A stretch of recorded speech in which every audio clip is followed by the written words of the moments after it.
I'm Markus Hallensleben from UBC's Department of Central, Eastern and Northern European Studies. Professor Römhild's talk today is part of our Ziegler lecture series, as well as our UBC Centre of Migration Studies speaker series. And please follow UBC Migration on Twitter. The Twitter handle is up on the PowerPoint slide here and is @UBC Migration. This is the last talk of the Centre's speaker series, and it's supported by the Institute of Political Sciences and the Department of Central, Eastern and Northern European Studies. It is also the second webinar in a workshop series on storytelling as research, unsettling the cultural politics of diversity through filmmaking, that is organized by Erin Clanville, also from UBC, and myself. Finally, I welcome my students from my current undergraduate classes. And I also thank Emily and Ati for the technical support behind the Zoom curtain. We all work and live here, and this is really coming from my heart, on the ancestral and traditional territories of the Musqueam, the Squamish, and the Tsleil-Waututh people. And we are more than grateful for their openness, despite the painful history they had to go through since people like us started to settle without invitation. Since we are sharing our educational knowledge today, please keep in mind throughout the whole event that it is their spirit of sharing and their presence as true hosts that make this event possible. We will have a question and answer session after the talk, which will be about, the talk itself will be about 45 minutes long.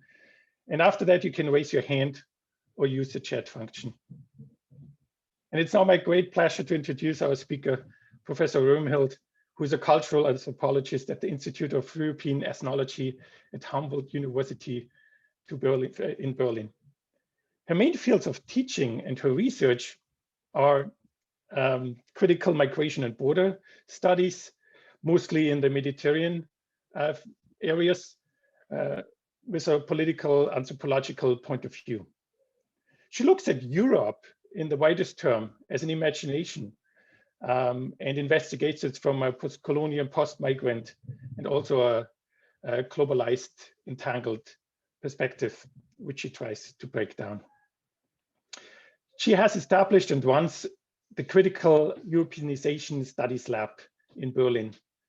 And some of her most recent editions and books deals with decentering Europe, or with the migration, so-called migration crisis of 2015, that was published in 2017, called Witnessing the Transition Moments in the Long Summer of Migration.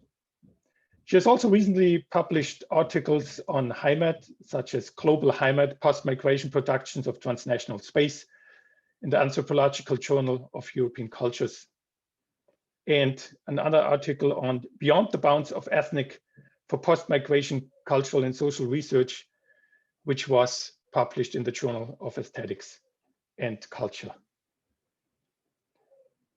As a scholarly activist, she has recently supported the renaming of colonial street names in Berlin. And she will also talk a little bit about that in her talk. And we will also explore the topic of decolonization from a First Nations perspective within the colonial Canadian context here in our fourth webinar tomorrow at 11 a.m. But for now, please welcome with me Professor Römhild for her today's talk on Other Europes in Moments of Post-Otherness, in which she will explore the complex processes of othering. Welcome, Regina. Hello, everybody, and thank you very much, Marcus and colleagues from the Migration Center, for inviting me to contribute to your series on storytelling as research. I will do so from the point of view of a publicly engaged anthropologist based in Berlin, who is collaborating with activists and artists in the context of critically rethinking Europe from a post-migrant, a post- and decolonial view. You have already mentioned that clearly, Marcus. I have come to understand my scholarly project within my discipline as a study of critical critically looking at borders and migration, but also as a post-colonial anthropology of Europe. That is, I see Europe as an unfinished, contested project that is itself built on colonial legacy and global entanglements. In my talk today, I will provide some glimpses on past futures of possible other Europes as they emerge and get narrated in debates and struggles around migration and post-migration, diaspora, and diversity. As you know, and as I'm also well aware of, and I want to mention that right in the beginning, there is a specific political reading of migration in Europe. The term tends to be reserved for mobile people and citizens who are marked as others, people who are associated with other religions, such as Islam, which is dominating the discussion a lot, people who are associated with other apparently non-Western, non-modern cultures that are deemed to be rooted in the post-colonies and in the margins of proper, that is, Northwestern Europe. It is people with this kind of a so-called migration background, whether born in Germany and Europe or not, who are rendered culturally racialized others of an apparently white, secular or Christian Europe. And it is them who are targeted with ongoing, in fact, never-ending demands to integrate themselves. Comparatively, mobile people and citizens from Western Europe and the global North are not considered migrants in the same way. They are rather seen as expatriates or just transnational cosmopolitan Europeans or Westerners. As long as they are marked as white, they do not fall in the same category as those who are marked as migrant or refugee others. And also, I find that important, migration is primarily associated with today's immigration across European borders, while the long history of emigration of Europeans, especially in the context of colonialism, is widely forgotten, or at least completely kept separate from current debates on migration. While it was once also hunger and poverty, as well as political and religious motives that drove people to escape from Europe, there is no connection being made to today's escapes to Europe from other regions of the world for much the same reasons.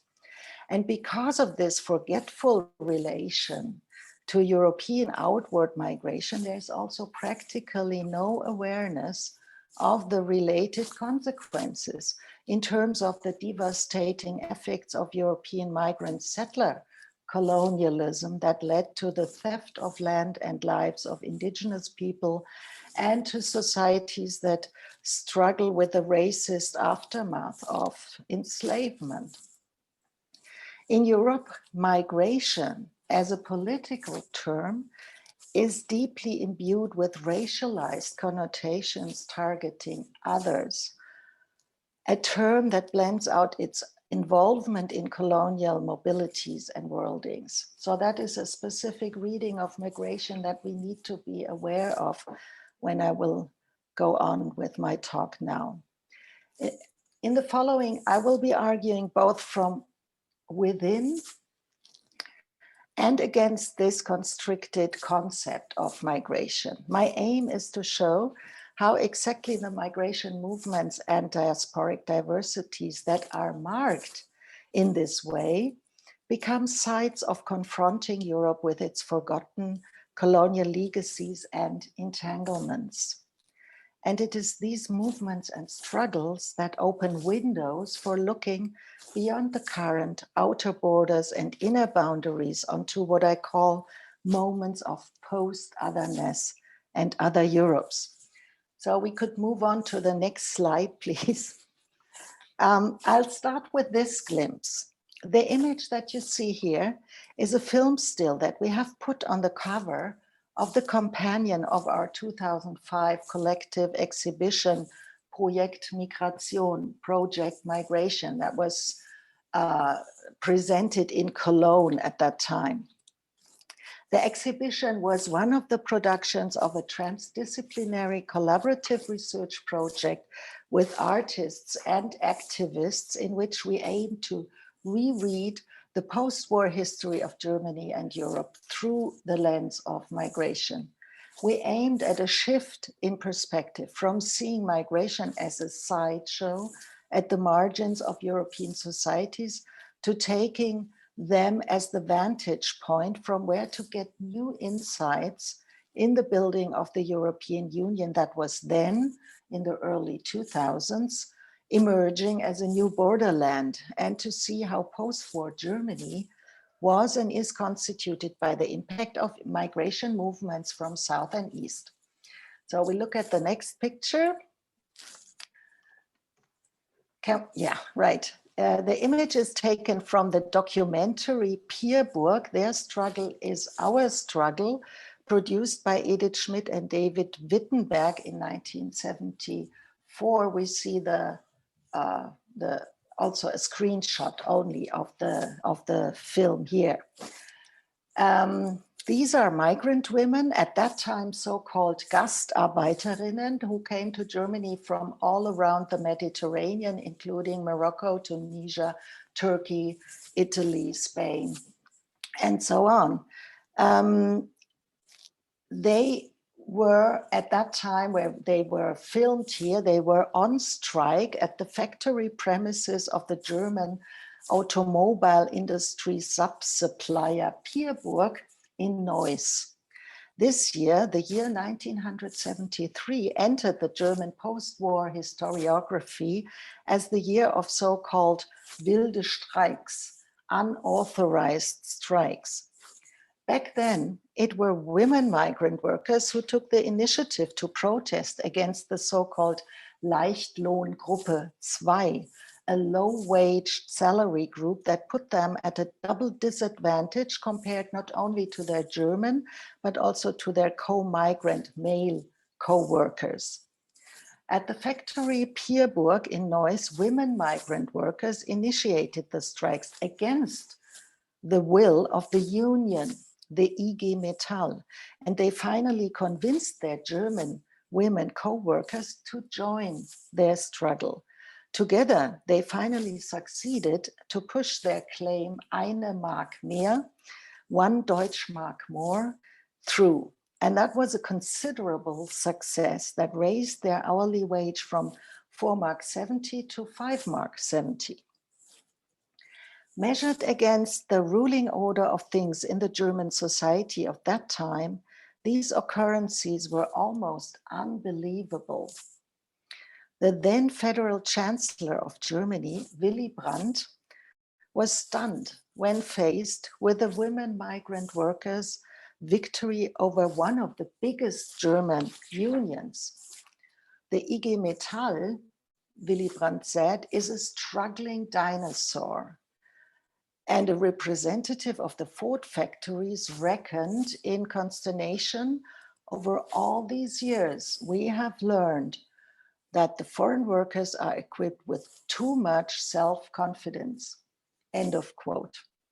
As in the Peerbook case, many social struggles in post-war Germany were helped to carry out and pushed through by women labor migrants. And as my colleague Manuela Boyagiev has shown, they very often succeeded in transcending the politically installed boundaries between Germans and foreigners, while propelling a rather provincial German post-war societies of that time towards broadening its social, cultural, and political horizon. However, as we know today, the image of migrants and women as central actors in these struggles is continuously rendered invisible. Quite immediately after they occur, such contributions to building and transforming the society are being actively forgotten and dismembered. we could say. The self-confident, pretty cool performance of these working women stands out as a sharp contrast against the hegemonic image of the subjected migrant other.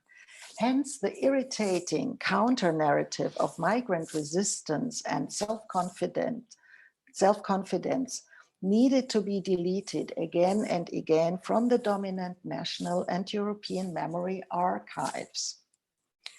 And this is the first of 4 little vignettes that I want to draw on in order to exemplify what I mean by other Europes emerging in moments of post-otherness, moments of convivial struggles and co-presence, moments which point to another possible Europe based on transnational affiliations of and with those deemed to be others of a hegemonic white European project.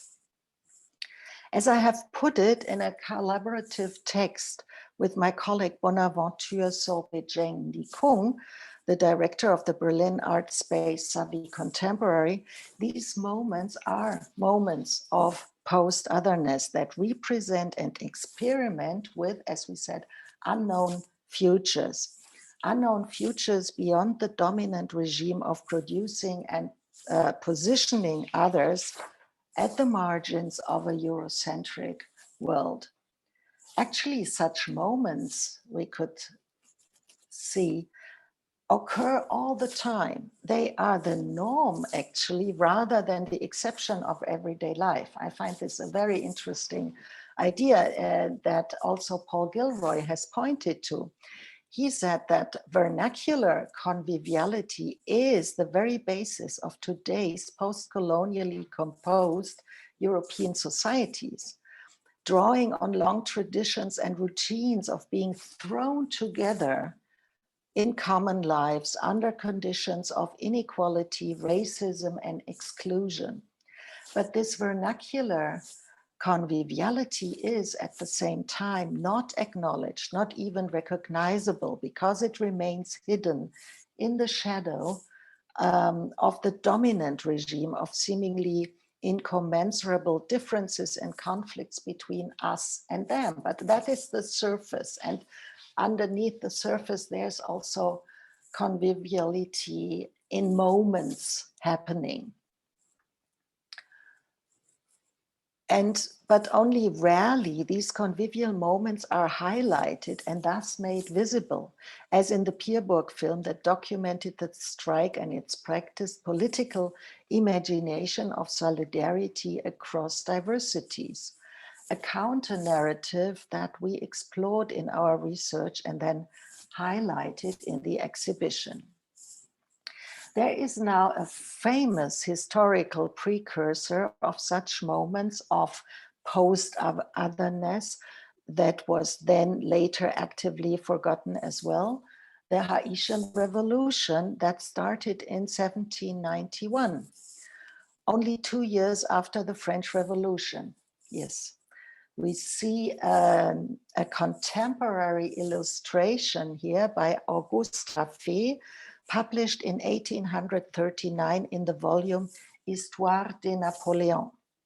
And it is known that also in Europe, these events were heavily discussed, and they have also inspired philosophers like Hegel to think about. But at the same time, these events of that revolution were further on concealed in historiographic footnotes for very long. Today, the revolution is well referred to in post-colonial and Black studies, but it is still widely unknown in the academic and public mainstream, at least in Europe. Michel Rolf-Trouillot has brought to bear in his book Silencing the Past from 1995 that the upheaval of the enslaved population in what was then called Saint-Domingue against their French colonial masters was successful, and Haiti became, as we know, the first free republic founded by formerly enslaved people in 1804.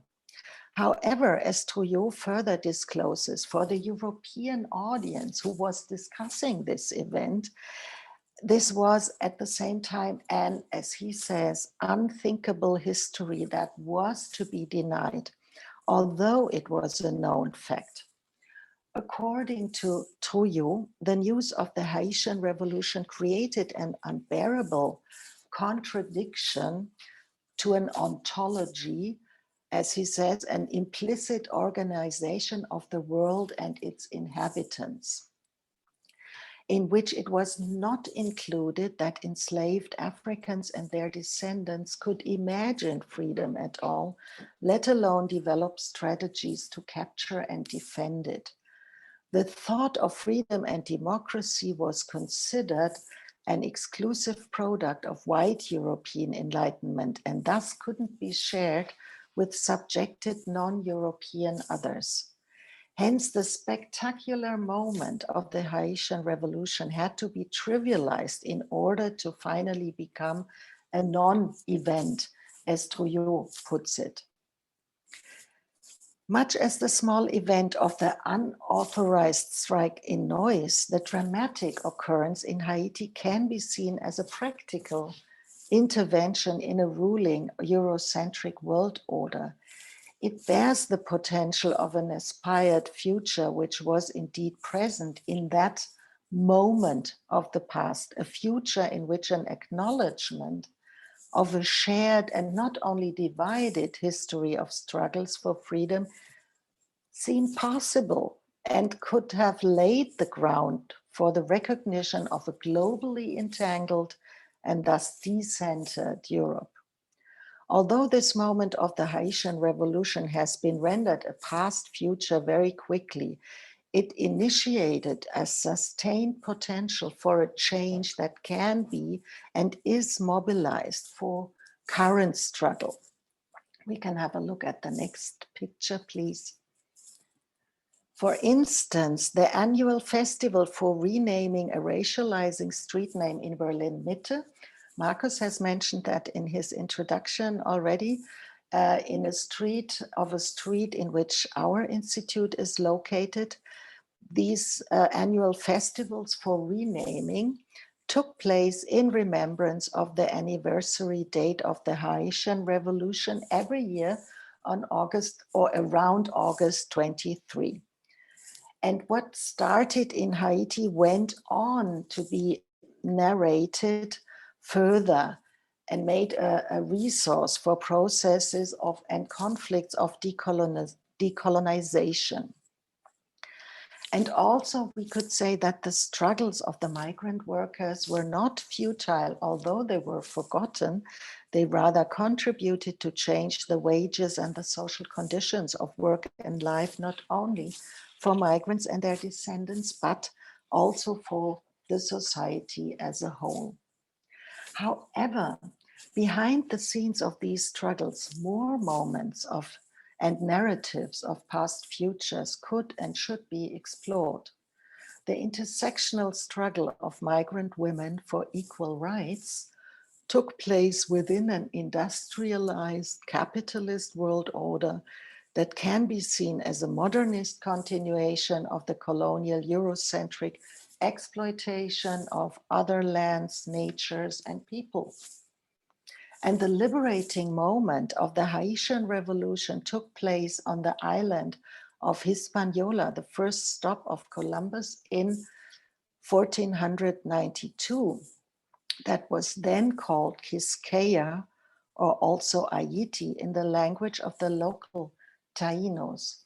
And the next picture will show us a map that is published by the Genocide Studies program of the Yale University that shows a map of pre-colonial Hispaniola. The occupation of the island by the Europeans brought about the extinction of the entire, more or less entire, indigenous population of at least 300,000 Taino people, perhaps even up to 1 million people, due to violent conflict and lethal conditions of forced labor and the import of diseases. It was only later, in the 18th century, that French pirates then settled in Hispaniola and established a planters colony, which then in 1791 onwards was brought to fall by the revolution of enslaved people with African roots. Within these complex entanglements, one could furthermore detect another liberation history, that of Polish soldiers who took part in the Haitian Revolution on the side of the French troops commanded by Napoleon, people whose homelands in Europe were occupied by the French and who felt like serfs under that rule.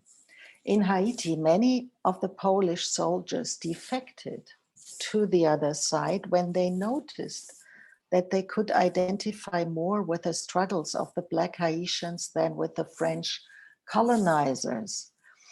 And this moment of post-other solidarity was possibly fostered in the joint experience of Black and white soldiers fighting on different sides, but all of them singing the Marseillaise, each of them with their respective but also entangled project of liberation in mind.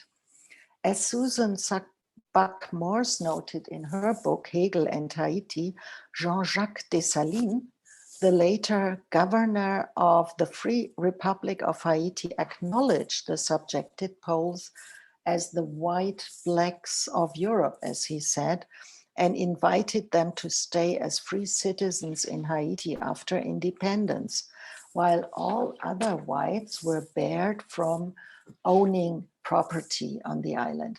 Up until today, descendants of these Polish immigrants and co-revolutionaries live in Haiti.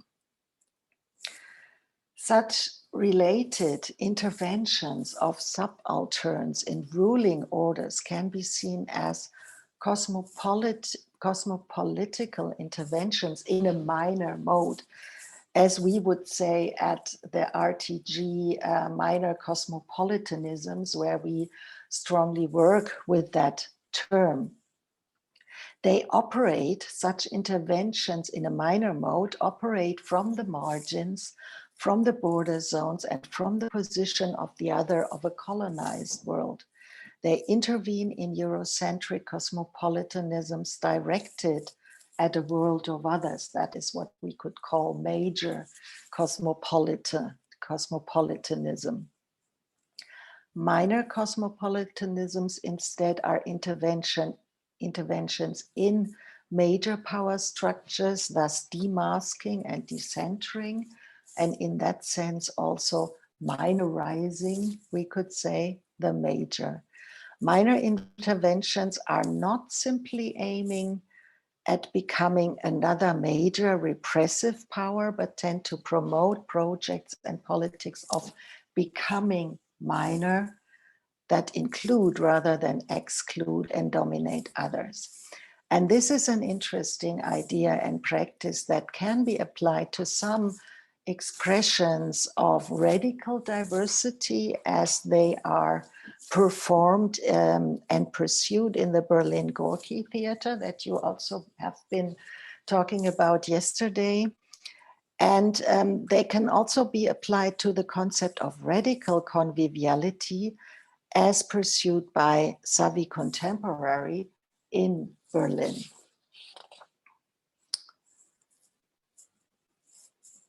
And now I want to come to the third vignette and want to draw our attention to what we call the long summer of migration that Europe experienced in and after 2015.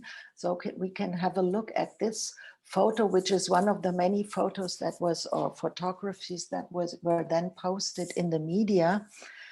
And also these events of that time of migrants crossing the borders of the European Union in great numbers, a both dramatic and powerful visual image, I think we can see here.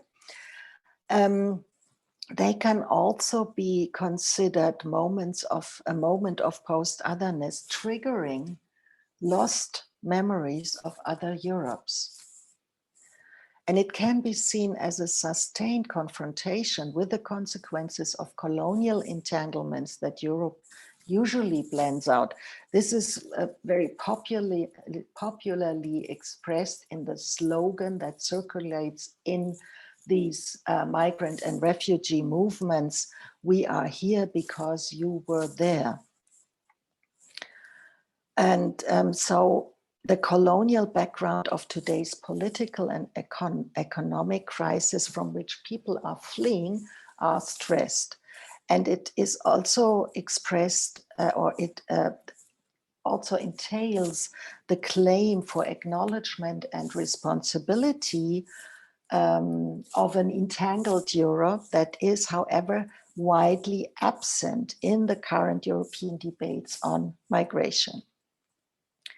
But in this specific moment of 2015, what seemed to be impossible before was rendered possible, though only for a moment.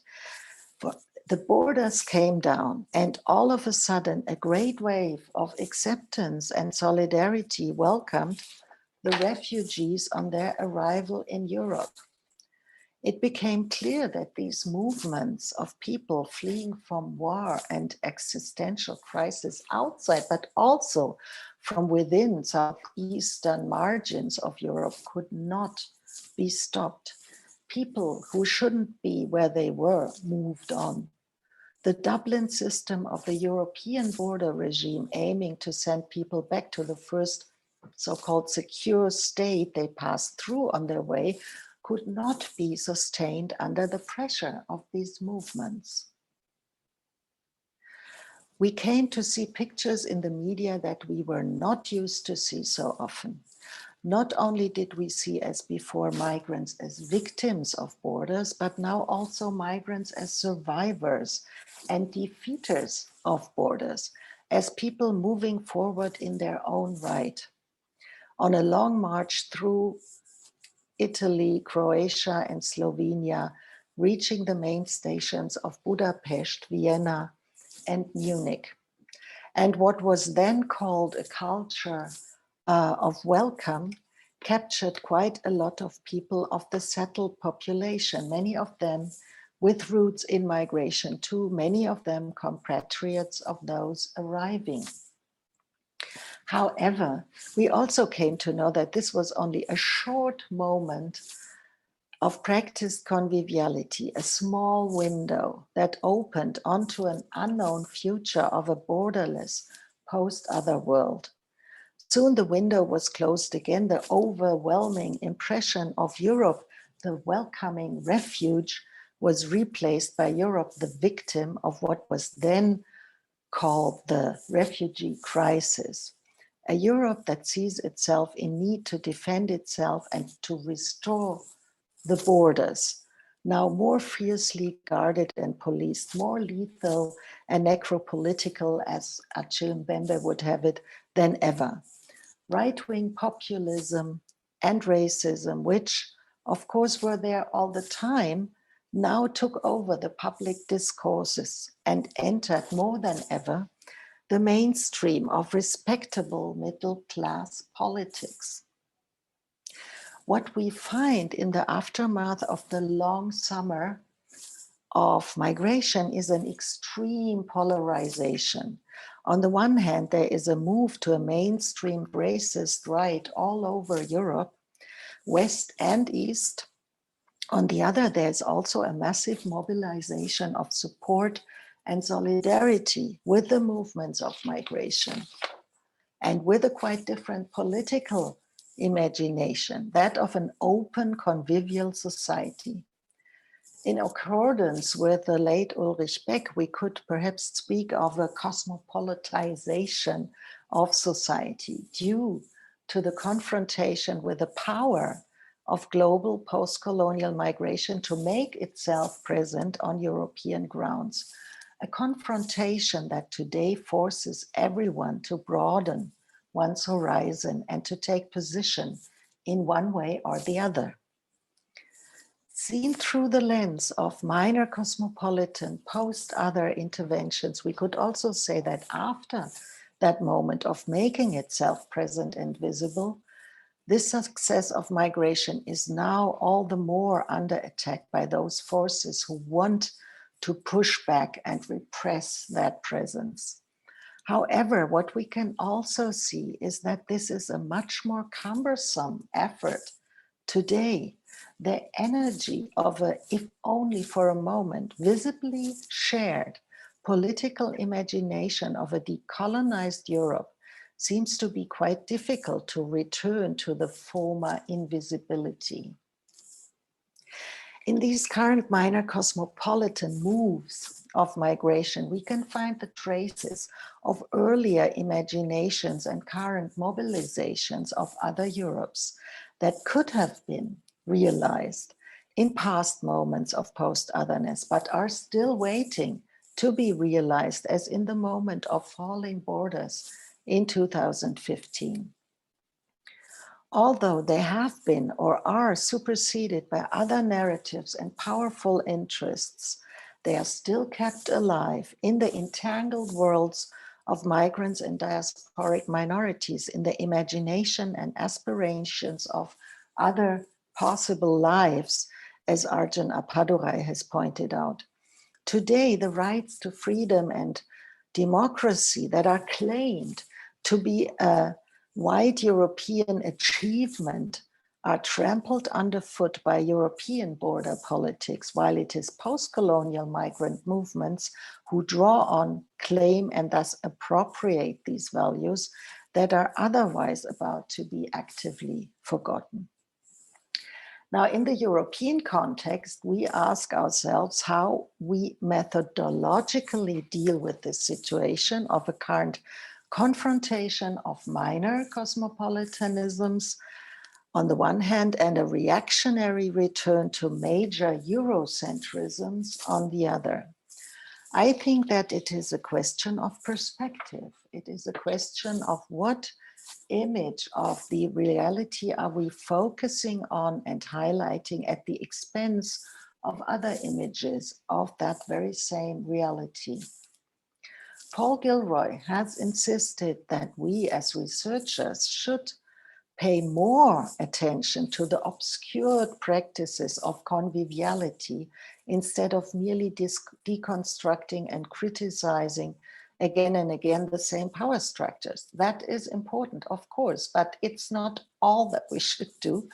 And hence, again, we tend to conceal rather than acknowledge the unspectacular counter-narratives and practices of vernacular cosmopolitanisms in everyday life. Also, Arjun Appadurai has criticized on our retrospective focus rather than taking into account the future as cultural fact, the future as practiced in the everyday work of the imagination. This entails, however, a research imagination reaching beyond mere critical analysis towards reimagining, remobilizing moments of other Europes in order to keep the struggle of decentering and minorizing the major power structures alive and productive. Let me move on to the last section of my talk with a reference to yet another very recent moment of post-otherness that occurred in the context of the struggle that I already mentioned, the struggle around renaming the street in which our institute is located. For decades, Afro-diasporic activists and scholars had been protesting against this name because of its racist connotation, referring back to the early times of German and Prussian involvement in the trade of enslaved people in the 18th century. The name addresses a Black person with the connotation, with a racist connotation that is not yet scientifically legitimated at that time, but politically already defined to to define a subaltern subject of African descent. So it's kind of a forerunner of the later scientifically legitimated racist terms, but it's still racist all the same from the reading. So the struggle against this term has been going on for decades, but white colleagues from the university, mostly historians, and also colleagues at our institute, I have to admit, and some of them until today have argued against that claim of renaming the street because they think that it has to be seen as a kind of historic document that should be kept as such in the symbolic landscape of Berlin. But that is a kind, as we see to discuss it a lot today, this is a kind of petrified conception of history that needs to be documented in one way or another, and not a history that is a living struggle and a living resource for thinking about the present and the future. And also in another area of Berlin, that of the so-called African Quarter, people struggled against those street names that were dedicated to obviously racist colonial perpetrators, like the Peters Allee, that is named after Karl Peters, who had established a colonial terror regime in Tanzania at the end of the 19th century. Which was at that time called German East Africa. And African people remember him as Mkono wa Damu, the bloody hand. But also in these struggles, white people, local Berliners, aimed at limiting rather than supporting the participation of Black Germans in that conflict. It was argued that only those people who had direct biographical roots in the respective colonies, in the mentioned case in Tanzania, should be able to participate, and that only those who at the same time were inhabitants of that quarter should be allowed to raise their voices. In such a way, the citizenship rights of Black Berliners to the city were and are continuously rejected. However, the struggles against the presence of colonial and racist references and their histories all over the city and also in the vernacular everyday life and language continued over a long time. One of the main events of that continuous protest was the already mentioned renaming festival that was organized every summer in our street. It always took place at the Memorial Day of the victorious Haitian Revolution. And it campaigned for a new name of the street, honoring Anton Wilhelm Amo, the first Afro-German Enlightenment philosopher of the 18th century, who came to the Berlin region as an enslaved child from the Ghana of that time. He became a servant at the court of the Duke of Braunschweig-Wolfenbüttel, a fate that he shared with many young Africans who were forced to become exotic, decorative property of the white elite, degraded to represent symbols of their wealth and power. But Anton Wilhelm Amo had the rare chance of an academic education, and he soon became a notable philosopher and jurist who disputed with Immanuel Kant and other Enlightenment thinkers at the universities of Wittenberg and Halle. But later, it seems that his position was weakened due to the increasing influence of academic racist theories that, as we know, also Kant was supporting. Not much is known about the further life of Amo, who left Germany in 1747 to return to Ghana, where he disappeared without a trace, or not much of a trace at least. His first disputation, which was finalized in 1729, was entitled "The Rights of Black People in Europe." Unfortunately, the manuscript has got lost, but what is known from diverse sources is that Anton Wilhelm Amo was a radical anti-racist thinker, much ahead of his time.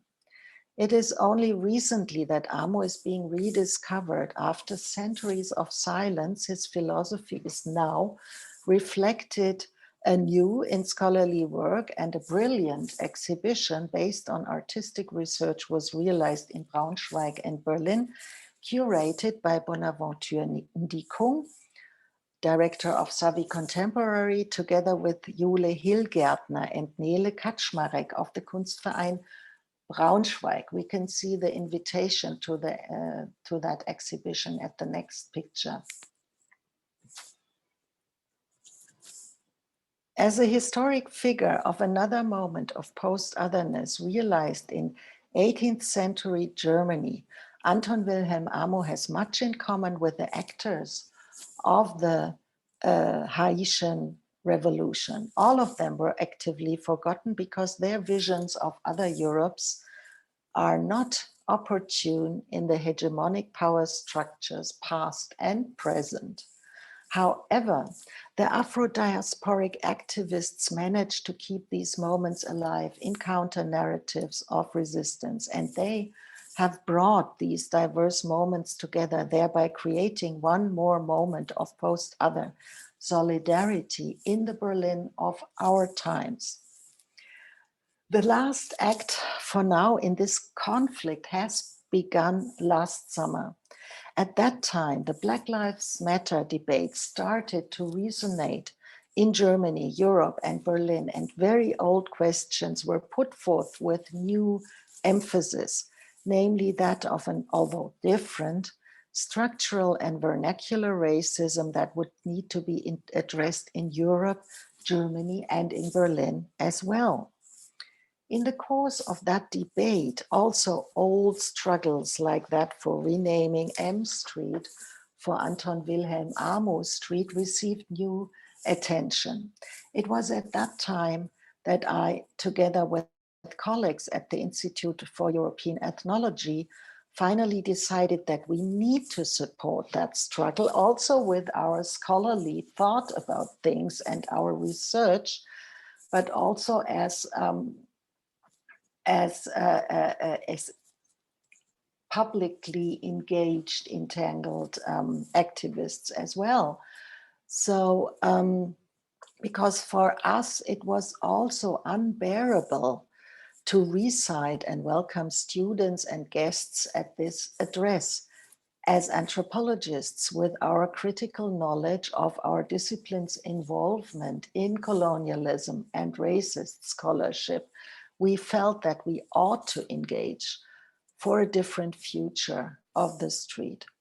So we sent out an open letter, No Racism at Our Doorstep, in favor of the suggestion to rename the street after Anton Wilhelm Amo. 250 colleagues signed that letter, more than 160 of them located in our street as well. On that basis, we founded the neighborhood initiative Anton Wilhelm Amo Street, and joining forces with the activists, we finally succeeded.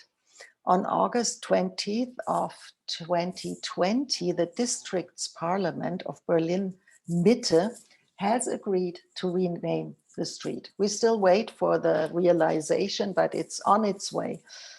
So our aim now is to establish an Anton Wilhelm Amo Salon in the entrance hall of our institute, a space which shall be dedicated to a documentation of the struggles of renaming as part of a broader movement to decolonize the city, and to combine it with some kind of future lab, a space that we can use for thinking further in the spirit of Amo, together with colleagues and the urban public, towards more convivial futures.